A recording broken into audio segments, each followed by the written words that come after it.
Live from the world's capital markets, here are the latest financial headlines brought to you by News Factory.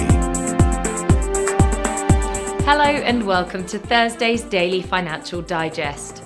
And here's what's making the headlines in the markets today.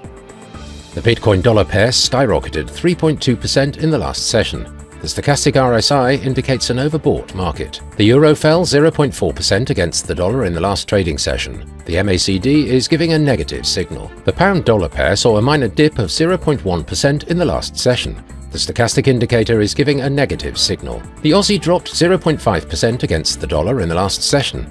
The RSI is giving a negative signal.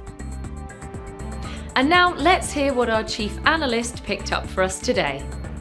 Advanced Micro Devices is laying off 4% of its global workforce, or about 1,000 employees, as it directs efforts towards developing AI chips in a bid to compete against industry bellwether Nvidia. Russia's GDP grew by 3.1% in the third quarter of 2024, down from a 4.1% annual rise in the second quarter and 5.4% in the first quarter.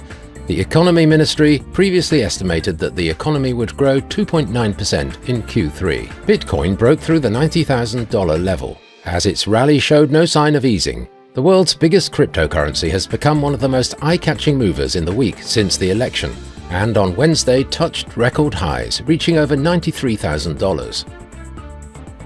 Those were today's major economic events. And now, moving on to world financial headlines. Coming up on the economic calendar, a series of key events will be unveiled, each with its own significance.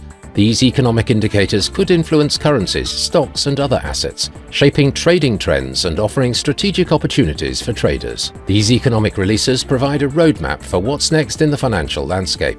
Understanding the potential outcomes will be essential for managing risk and identifying opportunities. We hope that you've enjoyed Thursday's Market Outlook. On behalf of all of us here, we wish you a productive trading day. Be sure to join us tomorrow morning for the latest news and events from the financial markets.